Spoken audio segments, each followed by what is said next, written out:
Pinarangalan bilang Remarkable Inspiring TV Station of the Year ang Light TV God's Channel of Blessings sa kauna-unahang Southeast Asian Premier Business and Achiever Award na ginanap sa Winford Resort and Casino Hotel sa lungsod ng Maynila. Ayon kay Nero De Leon Marcelo, Chairman ng Awards Committee, napili ang Light TV dahil sa patuloy na pagbabahagi nito ng mga istorya na may dalang inspirasyon at tagumpay. Karapat-dapat ma-awardan ng Light TV para mas marami pang ma-inspire at manood ng mga programang hatid ng inyong network. Maraming salamat po sa pamunuan at sa council na nagbigay po sa atin ng parangal. Ito po ay testamento ng lahat ng ginagawa po natin sa Light TV God's Channel of Blessing ay para po sa Diyos at para po sa bayan.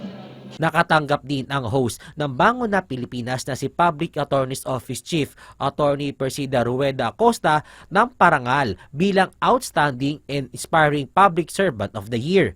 Binigyan din ng pagkilala ang ilang pang personalidad na nagpakita ng galing at talino sa kanilang mga larangan. Really proud, and I can't say enough how thankful we are for this honor, this singular honor. Super happy po namin na na-recognize po ulit ang OPM sa country po natin.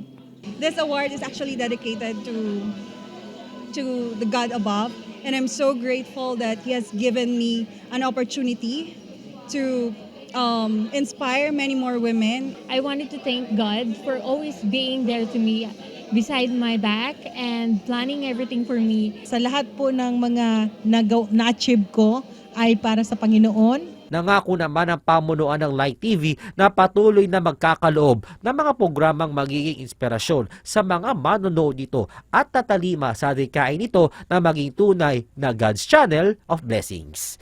Christopher Tirabulo, Newslight.